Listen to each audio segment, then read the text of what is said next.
Essay 10: Schizophrenia and Mythology. Campbell makes a very interesting claim about the relation of mythology to mental illness which deserves close attention. He compares mythological images with the images experienced whilst undergoing a psychosis. This comparison is on a par with that made by Freud between the rituals and symbolism we find in myths and the behavior and narratives of paranoid psychotics such as Schreiber.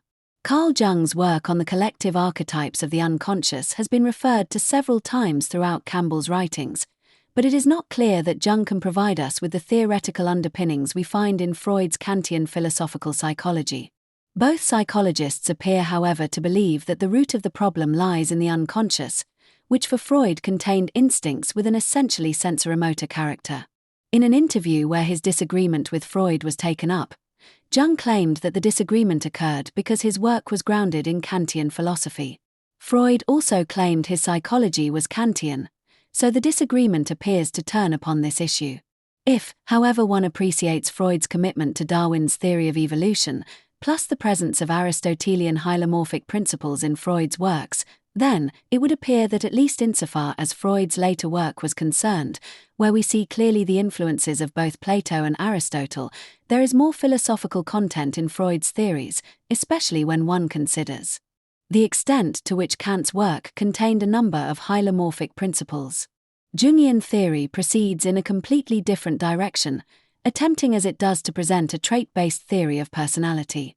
Freud, on the other hand, attempted to produce a principle-based theory, where the reality principle was intimately connected to both the pleasure-pain and energy regulation principles which operate on different psychological levels ranging from the instinctive to the level of higher mental processes. There is of course something interesting about Jung's theory of the collective archetypes, as it appears to address problems arising from our descriptions of the inner reaches of the outer world. Aristotle claimed in his work on the soul entitled De Anima, that the first actuality of the body in the actualization process of human psyche is the soul.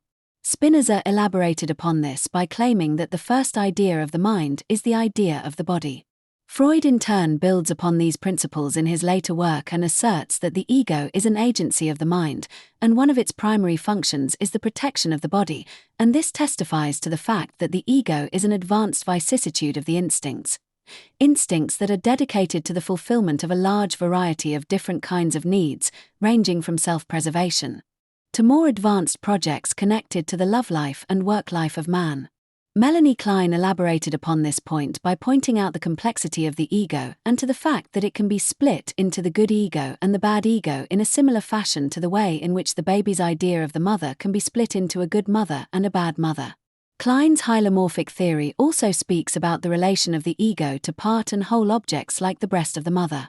In circumstances where the baby's basic physiological and safety needs are met, however, both the breasts and the mother will be incorporated into the whole object of the person of the mother. For Jung, this Kleinian account would belong to what he called the personal unconscious of an individual, and this for him was a different realm to that of the collective unconscious he was interested in, with its more abstract and advanced images of deities and devils. Campbell refers to this process of splitting in this chapter on schizophrenia, a term which literally means split mind. In his attempt to chart the depth of the waters of schizophrenia in its various forms, Campbell states, "The first experience is of a sense of splitting. The person sees the world going into two, one part of it moving away, himself in the other part. He may see himself, for a time, in two roles. One is the role of the clown, the ghost, the witch, the queer one, the outsider. That is the outer role that he plays, making little of himself as the fool, a joke, the one kicked around, the patsy. Inside, however, he is the savior, and he knows it. He is the hero chosen for a destiny." Page 218. A more picturesque account of how the schizophrenic is estranged from the real world is unlikely to be encountered. The world does not feel real in either its substance or its relations. Campbell was startled by the resemblance between schizophrenic experiences and the experiences of the hero embarking on a dangerous journey into the unknown. We are dealing here with more serious mental health issues which envelop patients like Schreiber, who experience the oceanic feeling in which the individual feels at one with the entire universe. In such states, schizophrenic patients may feel that they have lived forever through many lifetimes, and will continue to do so ad infinitum. Freud clearly saw such experiences to be psychotic and anathema to the temperate life of a man whose ego is following the reality principle or the principle of the golden mean. There is clearly an aesthetic element to such a life which is founded on the harmony of the faculties of sensibility, understanding, and reason. A life in which whole objects are not part or bad objects but, rather, good self-sufficient independent objects. This would be one aspect of the Freudian reality principle, which in Aristotelian terms would understand the material, efficient, formal and final causes of our object relations. Psychotic states such as those connected above with the oceanic feeling function, for Freud, were related to two principles. The energy regulation principle, regulating primitive pleasures, pains and anxieties, and the pleasure-pain principle relating to more complex experiences. Campbell has the following to say on this topic. Ineffable realizations are experienced, and, in fact, as we read about them, we can only be amazed. I have now read dozens of accounts, and they correspond, often amazingly, to the insights of the mystics and to the images of Hindu, Buddhist, Egyptian and classical myth. For example, a person who has never believed, or even heard of reincarnation will begin to feel that he has lived forever. Page 219. Freud's case study of Judge Schreiber reveals a complex picture of the interplay of unconscious and conscious processes rooted in sexuality. The sexual organs, amongst all the organs of the body which, on the hylomorphic view, are important physical conditions of the human soul, psyche, are more connected to intense pleasurable and painful experiences.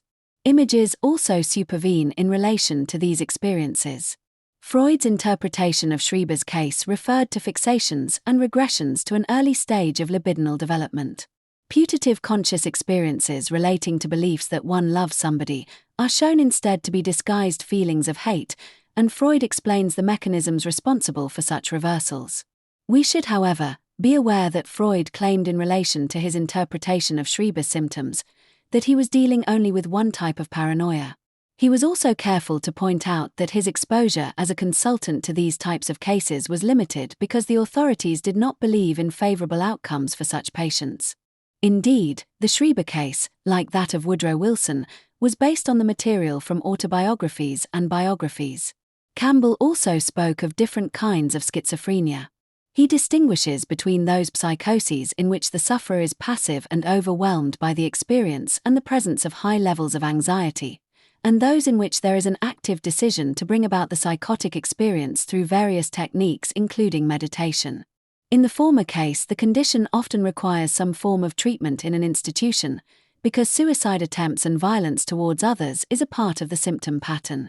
Campbell also refers to a literary case reported by R.D. Lang. A case of a 38-year-old Royal Navy man by the name of Jesse Watkins who felt as if he had died, but also felt that he could see himself as a baby and hear himself cry. Both Schreiber and Watkins felt themselves to be superior to God. Watkins, in particular, felt burdened by the work he was called on to do partly because God was a madman. Campbell refers to the work of Silverman and the distinction he draws between cases of paranoid schizophrenia and what he calls essential schizophrenia, which is related to shamanic psychotic crises. Silverman points out that in cases of paranoid schizophrenia one encounters hyperattention accompanied by an acute awareness of imminent threat and danger, resulting, he argues, from an inability to confront the terrors of the inner world. The shamanic psychotic experience, on the other hand, is more like that of the journey of a hero whose outcome ends positively when the inner and outer life have reached some kind of accord. Here too the shaman may experience an oceanic feeling in which he feels he and the universe are one. The paranoid schizophrenic, on the other hand, is drowning in relation to his unconscious images, whereas the shaman and other so-called essential schizophrenics and mystics are swimming with their unconscious tide. The explanation for such a state of affairs, then, may depend upon future developments in the field of philosophical psychology and in the field of future scholarship into the powers of the human psyche.